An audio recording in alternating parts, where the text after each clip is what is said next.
Jobs created out of taxes are generally jobs not worth having. They are inefficient and often unnecessary. There was a very good reason the 100% employment policy of communism led to ultimate economic collapse. It doesn't work. You can't make something out of nothing. And Spain's unemployment rate is currently the highest in Europe. To really minimize emissions and improve innovation, and innovation needs a stable, free economy. Emissions trading schemes are massive tax schemes that empower governments to the detriment of their very own citizens. They could very well create social democratic states that are intrinsically inefficient and invariably stifle their economies. Somewhat counterproductively, some of the currently implemented CO2 reducing policies are actually increasing CO2. Biofuels, such as those derived from palm oil and sugarcane, are meant to be grown to reduce petrol use in cars. This sounds all well and good in principle, but this procedure leads to essential food crops being replaced with cash crops. This in turn leads to the destruction of the rainforest, as land is cleared both for the biofuel cash crop and for food. Destruction of the rainforest leads to release of CO2 and damages local self-sustainability. The virgin rainforest of Borneo, it has stood for thousands of years. But it's being destroyed at a rate said to be unparalleled in human history. It's disappearing under a two-pronged onslaught from logging and the proliferation of palm oil plantations. In addition, emissions trading will damage industry in many ways. Carbon-dependent industries, such as power generators, aluminium smelters, and the mining companies will be particularly affected. It will heavily tax them, create market uncertainty, and thus also devalue them further. This devaluation will drop their credit ratings and likely make them go either bankrupt or at least overseas. Countries like India and China have stated many times that they will not match US environmental goals in order to protect their own economies. They would thus be the beneficiaries of our outsourcing loss. If Australia goes ahead with its emissions trading scheme, it would spend about 50 billion Australian dollars by 2020. This would lead to an inconsequential 10% cut in Australian emissions. All of the activities about mitigating carbon dioxide, which is not a pollutant, are pointless, very expensive, and completely ineffective. So with so high a cost and so little a benefit, does the precautionary principle of better safe than sorry seem a viable option?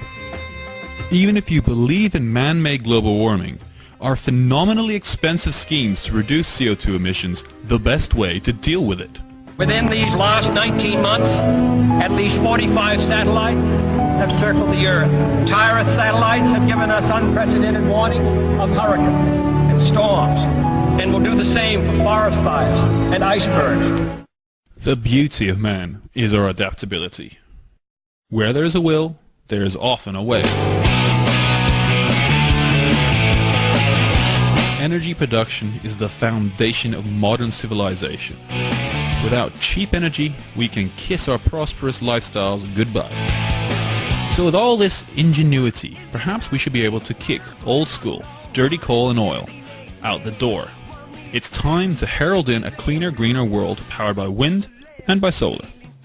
Our human ingenuity will no doubt give us limitless green energy one day. But that day is not today. Renewable alternatives to fossil fuel burning are not yet available.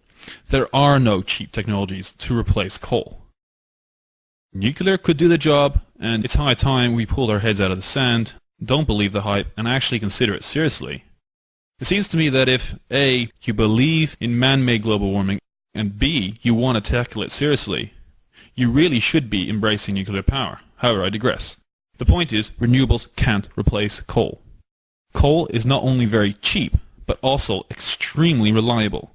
Solar needs the sun, wind needs the wind, and whilst coal can run 24/7, they only run intermittently.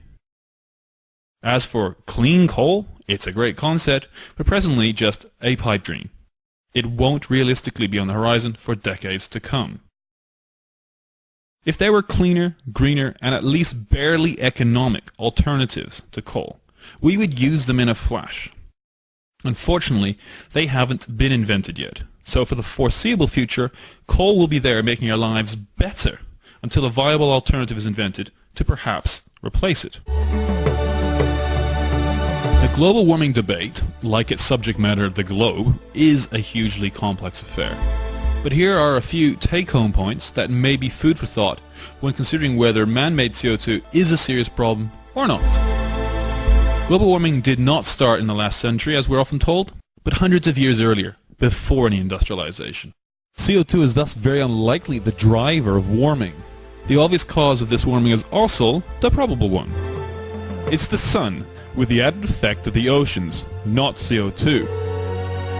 Warming is good, by the way, not bad as the press may lead you to believe. Warming feeds the planet and aids biodiversity. Science revolves around hypotheses and supporting evidence. When it comes to CO2, there is very little of that. $50 billion American dollars have been spent since the 90s looking for CO2 warming, without hardly any success. The argument for it largely centers on non-transparent, rarely published climate models. These models have neither backtested to historical data very well, nor predicted the last 10 years of cooling. They blame CO2, but can we really trust them? They will, no doubt, improve in time, but currently they must be taken with a large pinch of salt. It is often better to be safe than sorry. So why don't we take precautions against the chance that CO2 is the problem? However, the costs are so great that it will kill the world's poor and cripple the Western economies with very little temperature reduction. CO2 gets such a bad name, unjustly so. It is not a pollutant at all. It is actually a vital element of the atmosphere, and an important fertilizer that has improved global crop yields by 15% since the 50s. Surely we should be producing more, not less of it.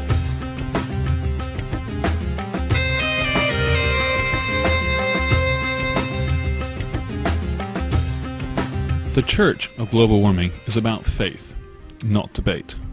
Unquestioning faith in man-made, CO2-driven global warming. Well, it should not be a matter of faith, but of open debate. Currently, the debate is slowly rising to the fore, which is certainly a good thing, as the social and economic impact of global warming prevention is massive. Naturally, many people are now ambivalent towards the global warming debate, a natural and reasonable apathy that comes from media overexposure. However, if pressed, many people would show concern for the topic. Is the planet dying? Can I do something about it? The fact that we are in a global credit crunch and people's livelihoods are being pulled out from under them as we speak has really taken the focus away from global warming. This is a long-term, somewhat intangible concept, thus not as immediately important to us.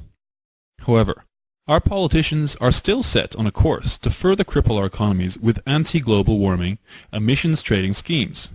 Electricity rates would necessarily skyrocket. Is this wise in a climate of economic recession? Well, if we are destroying our planet, probably yes, as this takes precedence over our current economic crisis. But if CO2 isn't a problem, which is the far more likely situation, stop now. Spend our money on improving lives, not harming them. There is no catastrophic global warming on the foreseeable horizon.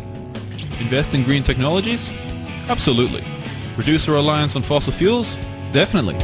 But don't cripple the world's economy with massive carbon taxes based on unsubstantiated science. Promote free trade and thus aid universal economic growth.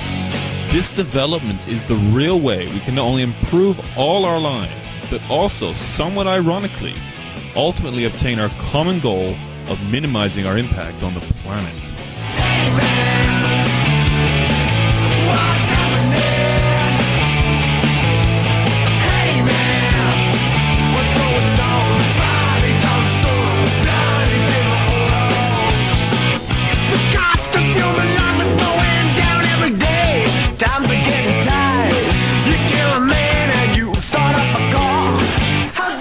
Sleep at night.